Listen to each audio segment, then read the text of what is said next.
წმინდა ბასილი დიდი.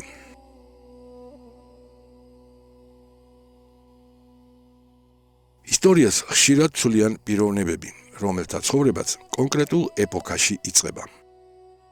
თუმცა მათი სულიერი და ინტელექტუალური ზეგავლენა საუკუნეებს სცილდება.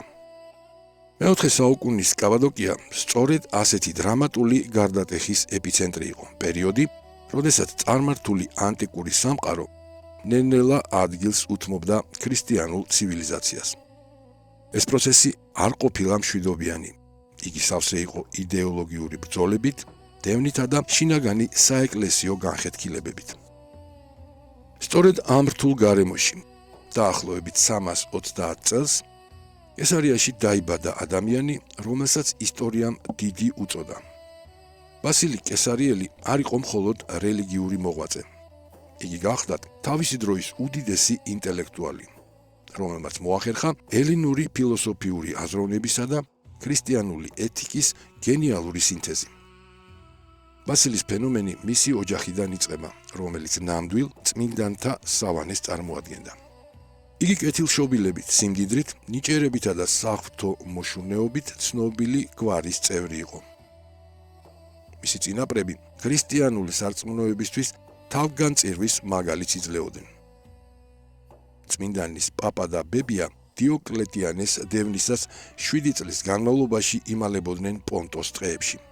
წმინდა ბასილის დედა ემილია მოწამის შვილიშვილი იყო, ხოლო მამა, უფროსი ბასილი, ნეოკესარიელი ადვოკატი და რიტორიკის სახელგანთქმული მასწავლებელი გახლდათ. ამ ოჯახში 10 შვილი აღიზარდა, რომელთაგან 5 მოგვიანებით ეკლესიამ წმინდანად შერაცხა. ბასილისთან ერთად საეკლესიო ისტორიის მნათობებად იქცნენ მისი და მაკრინე, ძმები გრიგოლ ნოსელი და პეტრე სებასტიელი, აგრეთვე ღირსი თეოზვა დიაკონისა. ბასილის ინტელექტუალური ფორმირების გზა შთამბეჭდავია. დაწყებითი განათლება მამის ხელმძღვანელობით მიიღო, რამაც საფუძველი ჩაუყარა მის კლასიკურ აზროვნებას. ცოდნის წყურილმა იგი ჯერ კონსტანტინოპოლში, შემდეგ კი მაშინდელი სამყაროს კულტურულ ცენტრში, ათენში მიიყვანა. ათენის აკადემიაში ბასილი დაეუფლა რიტორიკას, ფილოსოფიას, ასტრონომიასა და მედიცინას. სწორედ აქ გამტკიცდა მისი ისტორიული მეგობრობა გრიგოლ ნაზიანზელთან, რომელიც მოგვიანებით ეკლესიამ ღვთისმეტყველის სახელით უკვდავყო.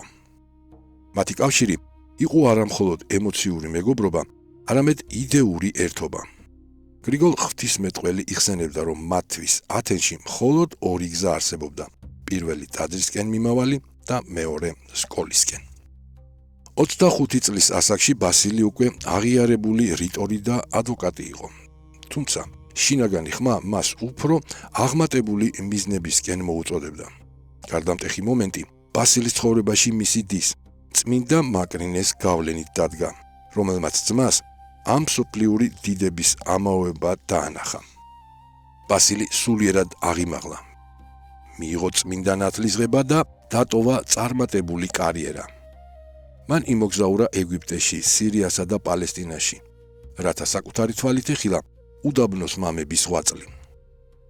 კაბადოკიაში დაბრუნების შემდეგ, მდინარე ირისის ნაპირას, მან საფუძველი ჩაუყარა სამონასტრო ცხოვრების ახალ წესს, კინოვიას.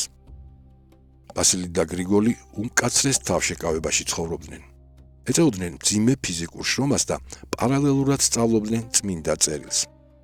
სწორედ ამ პერიოდში შეადგინეს მათ კრებული სიკეთის მოყვარეობა, რომელმაც განსაზღვრა მართლმადიდებლური, მონაზნობის ეთიკური და პრაქტიკული ჩარჩოები საუკუნეების მანძილზე.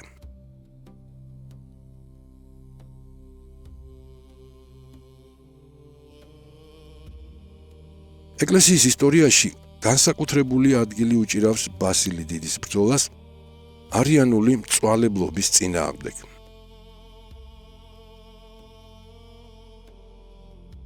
იმ ეპოქაში, როდესაც იმპერიული ხელისუფლება ხშირად მხარს უჭერდა ცრუ სწავლებებს, ბასილი მართლმადიდებლობის უდრეკ დამცველად მოევლინა სამყაროს. 370 წელს მან კესარიის მთავარ ეპისკოპოსის კათედრა დაიკავა, რამაც მას კიდევ უფრო დიდი პასუხისმგებლობა დააკისრა. მისი დაპირისპირება იმპერატორ ვალენტისთან და პრეფექტ მოდესტთან მსოფლიო ისტორიის ერთ-ერთი ყველაზე დრამატული ეპიზოდია. როდესაც მოდესტი მას ქონების ჩამორთმევით, გადასახლებითა და სიკვდილით ემუქრებოდა, ბასილიმ გამოავლინა სულიერი თავისუფლების უმაღლესი ხარისხი. მან გარმანტა, რომ ვერ დაკარგავდა ქონებას, რადგან არაფერი გააჩნია. ვერ შეშინდებოდა გადასახლებით, რადგან მთელი დედამიწა ღვთისაა, ხოლო სიკვდილი მისთვის წყალობა იქნებოდა უფალთან მალე შესახვედრად. ამ შეურყევლობამ აიძულა იმპერიული ძალაუფლება უკან დაეხია. ბასილიმ კესარიის გარეუბანში ააგო უზარმაზარი საქველმოქმედო კომპლექსი, რომელსაც ხალხმა ბასილია დაუწოდა.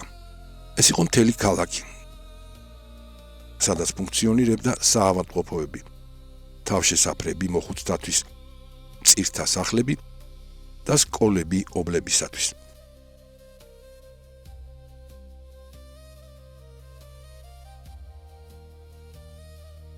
განსაკუთრებული იყო მისი დამოკიდებულება კეთროვანთა მიმართ, იმ დროს, როდესაც საზოგადოება მათ რიყავდა. ბასილი პირადად უვლიდა და ეამბორებოდა მათ. ამავე დროს მღვდელმთავარი მკაცრად ადევნებდა თვალყურს საეკლესიო დისციპლინას. ებრძოდა კორუფციას სამღვდელოებაში და მიაღწია ეკლესიის განთავისუფლებას სახელმწიფო გადასახადებისაგან.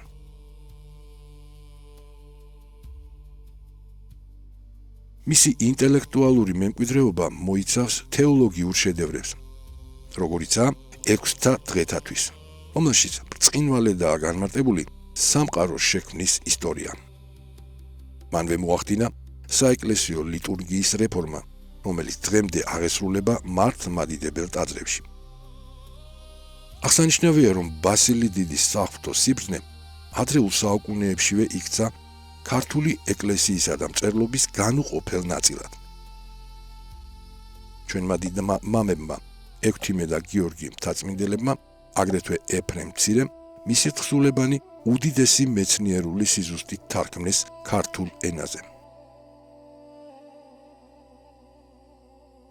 მუდმივმა შრომამ, მკაცრმა ასკეტიზმმა და მრევლზე ზრუნვამ ბასილი დიდის ფიზიკური ძალები ადრეულ ასაკშივე გამოფიტა. იგი გარდაიცვალა 379 წლის 1 იანვარს, სულ რაღაც 49 წლის ასაკში.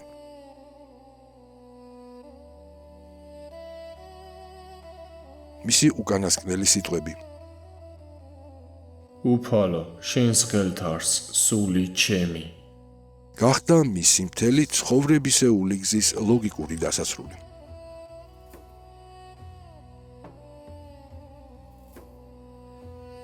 წმინდა ბასილი დიდის ცხოვრება არის უნიკალური მაგალითი იმისა, თუ როგორ შეიძლება ერთ პიროვნებაში გაერთიანდეს უდიდესი ინტელექტი, სახელმწიფოებრივი აზროვნება და ქრისტიანული თავმდაბლობა.